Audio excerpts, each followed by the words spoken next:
of things that are going to become important later. And then you forget about them until it becomes important later. Yeah. And 2 doesn't try to do this at all. It just kind of like tries to jump into the action and delivers the payoff, but you don't really have that setup to make that payoff work. You have a lot of weird underground hallways that they're running through that don't really geographically make sense. As they're running through, trying to avoid these people, they don't have any weapons, despite the fact they've been training every day for the threat of outsiders. It's all they do, but they have no defenses. It's a whole thing. You guys can have fun watching the movie and tearing it apart. It was a lot of fun tearing it apart. He didn't have any in the first movie, he had so many defenses, and this one he has none. Yeah.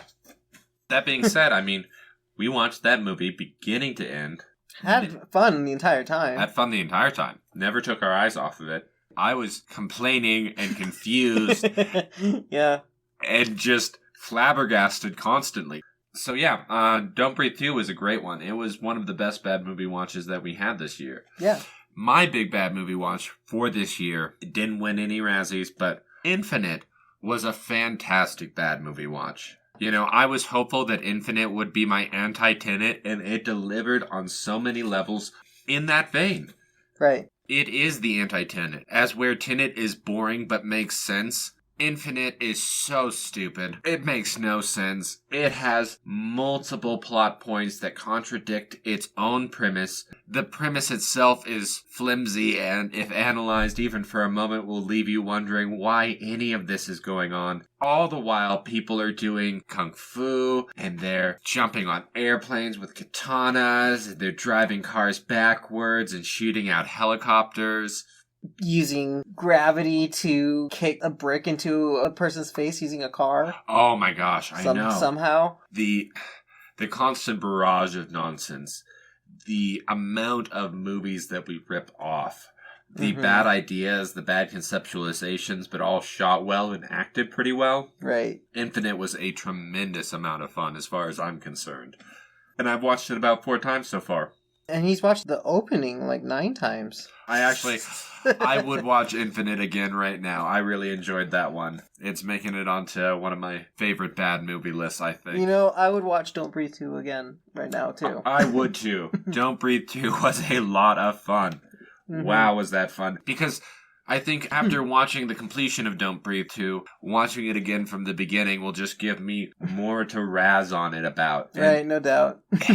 And again, it was just a great movie to enjoy as a horror, to enjoy as a bad movie, to enjoy as a sequel that conceptually shouldn't have been made. Like, holy crap. I read the premise, I'm like, how did this get greenlit?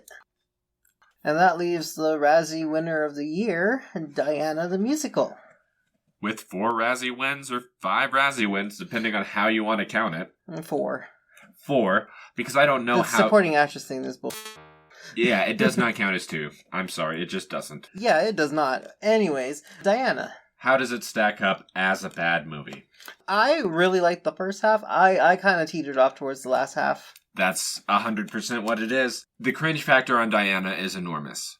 Enormous. Holy crap. Yeah, it's very inappropriate.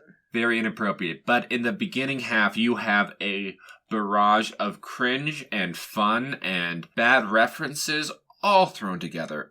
So it just comes at you very hot and heavy, but it does slow down a little bit towards the middle. And by the second half, we've slowed down enough that you're beginning to wonder, why am I actually supposed to sympathize with any of these people? Right. The entire plot structure of the movie starts to come into question. I don't know why they went with such a weird, jazzed up, factual version of events. Right. It doesn't make any sense. The musical numbers are hyper-jazzed, non-realistic, fantasy numbers, while the actual story is very true to the actual events of Diana's life. Because they're trying to be honorable to her legacy. That doesn't work when you have James Hewitt coming up on the stage, riding a training bull, half naked, and the Queen just showing him off. No, it wasn't the Queen, though. It was her alter ego. Having Judy Kaye play both Queen and Diana's best friend is so confusing.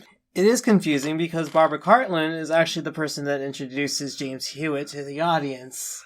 Oh my gosh, it's so confusing. I swore that was the Queen. It was the only way it made sense to me. Yeah. I knew that I had mistaken Barbara Cartland for the Queen later on in the movie. They don't help with the costuming choice. No, they don't. They dress very similarly. Like, I guess the Queen wears a little bit more glamour, and Barbara Cartland is a little bit more dressed down, but they're very similar clothing. I don't understand if you're casting the Queen and Diana's best friend as the same person to make a statement about those people's roles in her life. I don't understand the statement that you're trying to make. Right. I don't understand the purpose of this musical, honestly. I don't understand if you're trying to honor Diana. I mean, if they are, they're doing a very terrible job. I mean, when your banner song is Pretty Pretty Girl, which I have stuck in my head all of a sudden now because I've read the title. Pretty Pretty Girl, Right. Pretty Pretty, you know, something like that. It tarnishes her legacy. It's rough. The way it ends off is rough, and everything about Diana. Oh, the ending, too. The ending is... I really hated how abrupt it ended. It ends super abruptly, with her dying in the middle of a musical number. Where do you go with that? Nowhere, because 2 minutes later, you have that one line, and then it's fade to black. The Queen and then Prince Charles walk up on stage together, saying, "The people that you think are going to change the world are never the people who actually change the world." Black. Fade to black. Ooh, yeah. Ooh, yeah. Yeah. Yeah. Credits. So brave. So bold. Wow. So beautiful. Standing ovation. Standing ovation. Oh my gosh. Congratulations. Amazing. Wow, mind blown. I still have more about the ending. Yes. My big issue with the ending is that you had multiple numbers called Snap Snap Click, which were done by the paparazzi. It was very intentional foreshadowing as to what was going to happen, and I was really wanting the Snap Snap Click number to be the one that did her in. And for her to have at least a nice goodbye song, like, for sake. I thought the Snap Snap Click number would do her in as well. It seemed like that's what they were leading to. I actually did have it quite envisioned in my head how it was going to go. Me too.